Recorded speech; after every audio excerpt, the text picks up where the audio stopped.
main news stories. More on that here in a short while. Now, though, here on BBC News 24, it's time for Entertainment 24 with Tasmin Lucia Khan.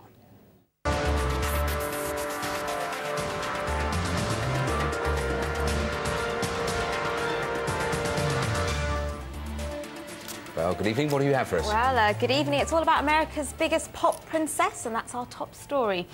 Well, she may have done it again, and this time there's no oops about it. After being written off due to her private problems, America woke up this morning to news that Britney is firmly back. Talk shows were full of chat that the singer was returning to form after an appearance on US TV sitcom How I Met Your Mother.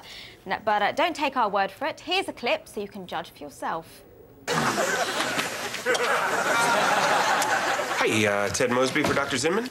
Oh, hi, Ted. Love the stash. You look like a young Tom Selleck, only a million times handsomer. Dr. Zinman, Magnum's here to see you. Just kidding. So what's the reaction been in America? Well, the BBC's Heather Alexander has been watching for us, and she's in New York right now. Welcome, Heather. Tell us, is Britney really back? Well, I think it's probably fair to say that this is a start. I mean, she plays the receptionist in a tattoo removal clinic, which is ironic, really. The last time we saw her in a tattoo clinic was when she was having her head shaved and getting her own tattoo. That was right before she went into rehab for the first time. But this is really just a first step. I mean, when you think about Britney Spears, at one point she earned $40 million in a year. And here she is playing an extra part in a sitcom. So the two aren't really comparable. She's nowhere near the level that she used to be at. But I think people are pleased to see her sort of looking good and looking reasonably healthy on TV. Why is this such big news over there? They're making a big hoo-ha, aren't they? Yes, it is. It's been in all of the papers. Both the big New York daily tabloids have praised her for it, saying she was looking slim, gorgeous. One of them saying, look, this girl can act. They have seen her acting before. She was in Will and Grace in 2006, so this isn't the first time. But yeah, they really, really loved her, and it's ironic because these are the people that have been slating her in the past for going out without the knickers on. You know, she ended up in hospital and they all paparazzi followed her. So these are all the people that have been there sort of hounding her up until now.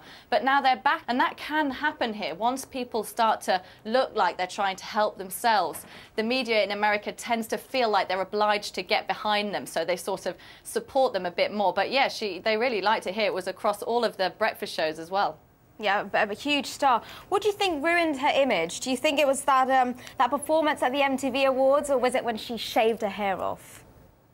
Oh, God, I mean, it's such a long line of disaster for Britney Spears, isn't it? The shaving of the hair, I think people started to wonder then about what was happening with her. Obviously, she's been in and out of rehab since then. And then they told us that she was going to be all right. She did the MTV Awards performance of her new single, Gimme More, and that was really hyped, and she was promoting it. And then it really was, you know, amateur. She was stumbling on stage. She seemed to forget the words. Her miming was out of sync. The dancing wasn't really good. She was sort of like giggling at the audience, saying kind of, oh, you know, I'm messing this up, but what can you do? And I think after that, people wondered if she ever would kind of be able to perform in public again, because it's really about a matter of contrast. That they've either seen her sort of falling out of a car or fighting with a paparazzi. So, yeah.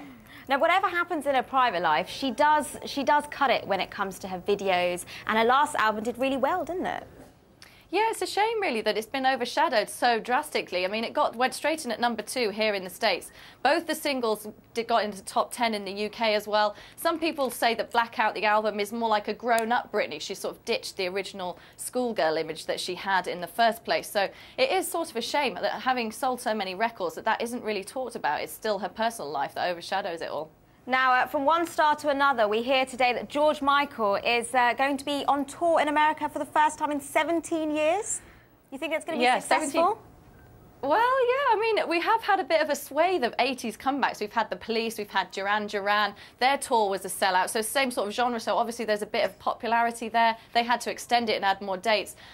George Michael has been successful here as a solo artist. He sold 10 million copies of Faith, but in more recent times, he hasn't done so well. In 2004, his album only went in at #12. So it will be interesting to see exactly how lukewarm people are to him. I was just looking on one of of the chat boards about the announcement of the tour. And they said they did a poll last year asking people if they wanted to see more of George Michael or that they'd had enough. And it was an exact 50-50 split. So it's going to be interesting to see how many tickets he sells.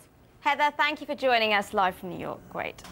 You're watching Entertainment 24 from BBC News. Now, we don't often talk about football, but those French footy players better watch out because England have the A-team out for tomorrow's friendly against France. We're not talking about what's happening on the pitch, but on the terraces. The good news for England is that David Beckham's wife, who you may have heard of, is back in the country and hopes to see her husband get his 100th cap at tomorrow's match. We don't know yet whether Cheryl Cole will be there for her husband, Ashley. First, the American beef industry took her to court, and Lost, now an Oprah fan, is suing the company that makes the TV Queen's talk show. The woman was a member of the audience who says she was pushed down some stairs when people rushed into the studio for seats. She wants £25,000. Oprah's people aren't commenting. Now, Run, Fat Boy, Run was a #1 film when it was released here last year. But now, can it sprint to the front of the American box office? Last night, the movie starring Shaun of the Dead Simon Pegg and Thandie Newton had its premiere in Los Angeles. The British film is directed by ex-friend David Schwimmer, who explained how the movie ended up in London. It was originally set in New York, actually, around the New York Marathon. And then suddenly it was optioned by a British company, and I found myself directing a British comedy. It wasn't like I set out to, the first film was going to be a British comedy. It wasn't that at all. It just kind of happened that way. And luckily I knew Simon really well. We were actually working together at the time, and I just gave him the script. I said, "You're great for this. Do you want to act in it and do the rewrite?" Because he's a great writer, too. And that was it. Lovely David Schwimmer there with a lovely beard. Sad news now. Tributes have been pouring in for the husband of Corinne Bailey-Rae following his sudden death at the weekend.